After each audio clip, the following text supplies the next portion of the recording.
Bismillahirrahmanirrahim. Hello everyone. This is the first video in the playlist of some relations of gamma function. In this playlist, I will show you some relations of gamma functions with their proofs. هذا أول فيديو في قائمة فيديوهات علاقات دالة الجاما. في قائمة الفيديوهات هذه سأعرض لكم بعض علاقات دالة الجاما مع إثباتاتها. فلنبدأ بالعلاقة الأولى في هذا الفيديو. Well, the first relation is the recurrence relation. As we can see here, it is gamma x plus 1 equal to x gamma x, where x is greater than the 0. And this is with gamma 1 equal to 1. Okay? حسناً، العلاقة الأولى هي العلاقة التكرارية، وهي كالتالي: حيث جاما x زائد 1 تساوي x جاما x عندما x تكون أكبر من الصفر، وذلك بمعلومية أن جاما 1 تساوي 1. هيا فلنقوم بإثبات هذه العلاقة. Now let's go to do the proof. To prove this relation, gamma x plus 1 equal x gamma x, we will use the definition of gamma x, which is the integration from 0 to infinity tx minus 1 e minus t dt. We will use it to rewrite gamma x plus 1 with respect to that definition.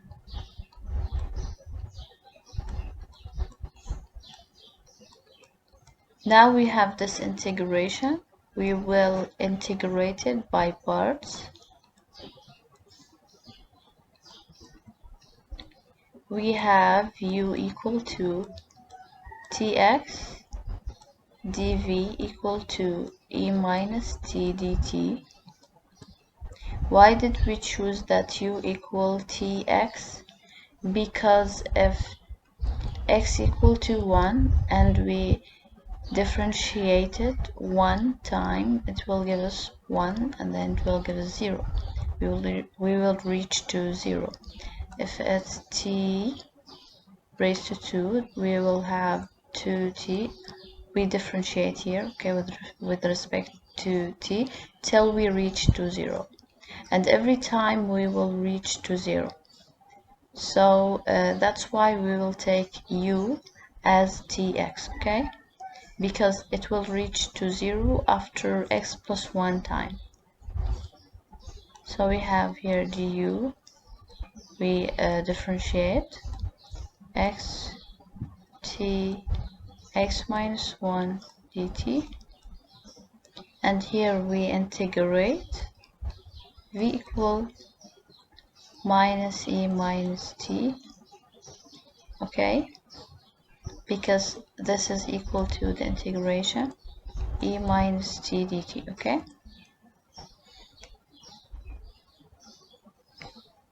So gamma x plus 1 equal to uv minus the integration from 0 to infinity v du, and this will give us tx minus tx e minus t from 0 to infinity minus the integration from 0 to infinity to x tx minus 1 minus e minus t dt, and this will give us, this part will converge to 0, okay, and we will have this part we have minus minus, then it will give us plus,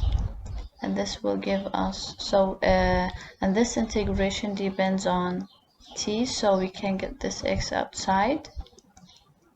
So x, the integration from 0 to infinity, and this is the definition of gamma x. Okay, so this will give us x gamma x, and this is what we want to reach to.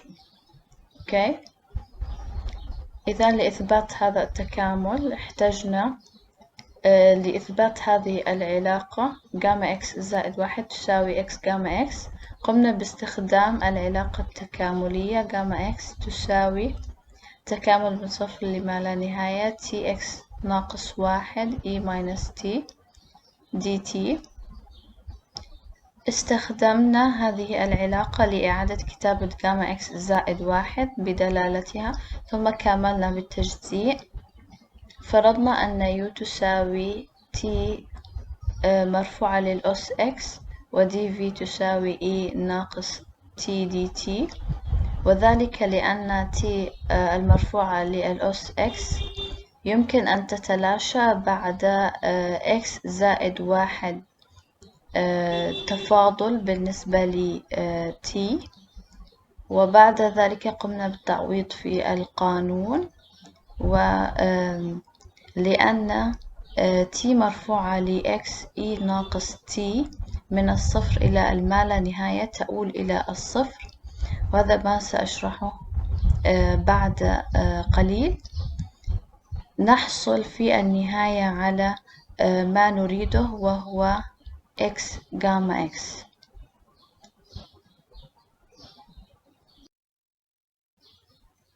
So how can we prove that e minus dt to the power x from 0 to infinity equal to 0?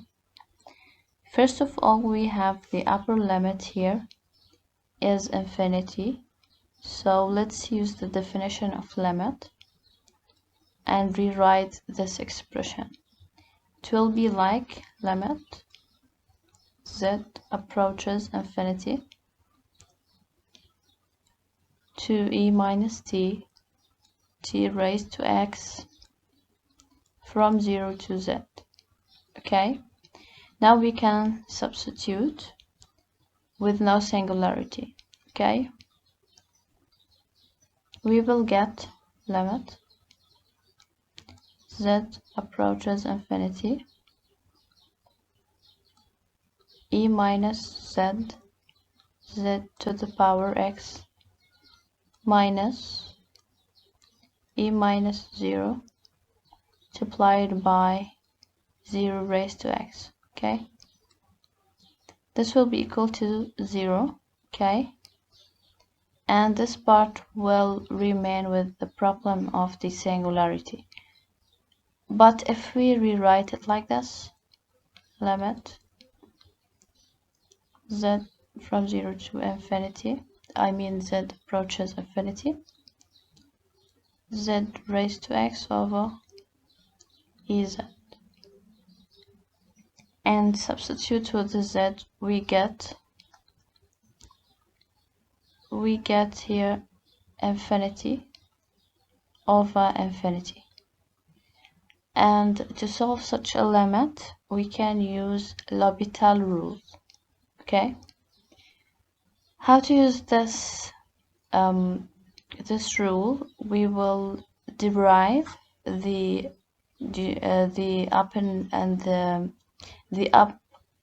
upper term and the lower term of the fraction, which is mean the denominator and the numerator. Okay, x times, so we can get rid of the infinity in the numerator. Okay, and then we will reach to 0. Okay, because if I derive x raised to z raised to x time with respect to z, I mean dx over dzx, I will get x factorial, okay?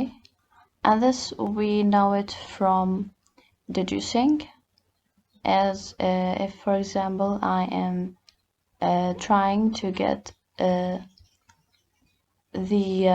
for example, the first derivative of x raised to z, I'll get x multiplied by zx minus 1. So I multiply by x and subtract the power of the z. And then if I want to get the second derivative, I will get x multiplied by x minus 1, which is the new power of the z. And then we subtract from the power of the z and get x minus 2. Okay, so when it's 2, here we subtract the power with 2, and here we multiply from x till minus 1, which is mean 2 minus 1, okay? Minus 2 minus 1, okay? So if we write this in detail, we will get x multiplied by x minus 1 multiplied by x minus 2, and so on till 3 to 1, and this one is x minus 1, okay? And this is multiplied by z x minus x, okay? What about the denominator? If I derive e to the power z x time, this is very famous, we will just get the same function, right? We'll get the same function, which is ez, okay? So this is as if we are using L'Hopital how many time? X time. So we will get e minus t raised to x from 0 to infinity equal to the limit of z approaches infinity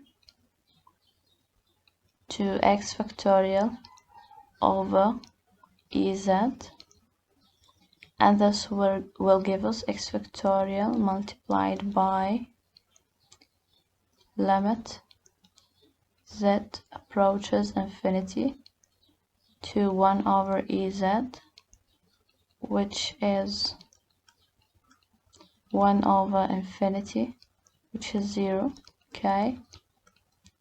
And 0 multiplied by anything is equal to 0. And this is what we want to reach to.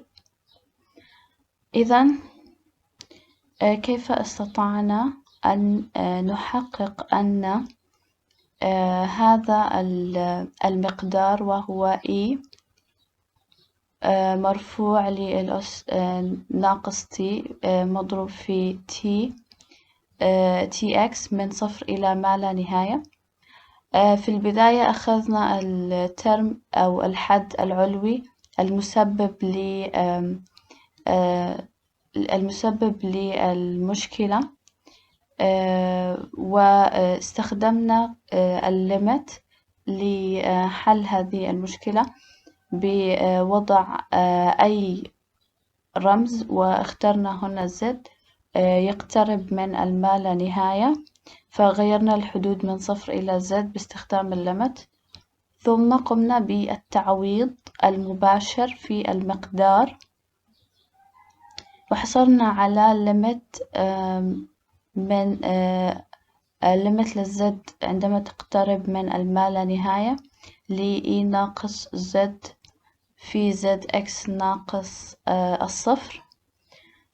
بعد ذلك قمنا بتعديل أو إعادة كتابة المقدار في الداخل إلى إكس مرفوعة زد مرفوعة للإكس على إي زد، وعند التعويض بالزد وجدنا الشكل ما لا نهاية على ما لا نهاية، وذلك يجعلنا نستطيع حل هذا الليمت باستخدام قانون اللوبيتال. واخترنا أن نستخدم هذا القانون x مرة، وذلك من أجل التخلص من ما لا نهاية في المقام، وذلك عن طريق استخدام القانون المعمم لإيجاد التفاضل لzx x مرة بالنسبة للz، وذلك يساوي x فاكتوريال أو مضروب الx. واستطعنا معرفة هذا التعميم بالتفاضل مرة لzx، فوجدنا أننا نضرب في الأس ثم نطرح من الأس 1، فنحصل على x في z مرفوعة إلى x ناقص 1. وإذا قمنا بالتفاضل مرتين فإننا نضرب في الأس الجديد، طبعا مع وجود الإكس القديمة التي لا تتأثر بالتفاضل بالنسبة للزد، ونطرح من الأس الجديد فنحصل على إكس في إكس ناقص 1 في زد مرفوعة لإكس ناقص 2. ناقص 2 هي عدد المرات التي فاضلنا فيها بالنسبة للإكس، والمقدار الذي نضرب فيه هو من الإكس حتى إكس ناقص عدد مرات التفاضل ناقص 1، أي ناقص 2 هنا في هذه الحالة ناقص 2 ناقص 1. بالتالي إذا قمنا بالاشتقاق x مرة فإننا نضرب في x ناقص 1 x ناقص 2 حتى 3 في 2 في 1. شكل الواحد هنا هو x ناقص 1 مضروب في x ناقص عدد المرات التي فاضلنا فيها بالنسبة للz وهي x، وذلك يعطي طبعا مضروب الإكس. وأما بالنسبة للمقام فإنه عندما نقوم بتفاضله بالنسبة للزد إكس مرة فإن طبعا هذا التفاضل مشهور، وهو أن إيزد ستعطينا إيزد مرة أخرى. بالتالي سنصل إلى الليمت عندما نعوض بالتفاضل x مرة في الأعلى نحصل على x فاكتوريال، وفي الأسفل نحصل على ez، وذلك سيجعلنا نخرج x فاكتوريال أو مضروب x خارج الليمت، فنحصل على ليمت z تقترب من ما لا نهاية لواحد على ez. طبعا ما لا نهاية تعطي ما لا نهاية، فنحصل على واحد على ما لا نهاية، وواحد على ما لا نهاية بصفر، وصفر في أي قيمة تعطي الصفر، وهذا هو المقدار المطلوب.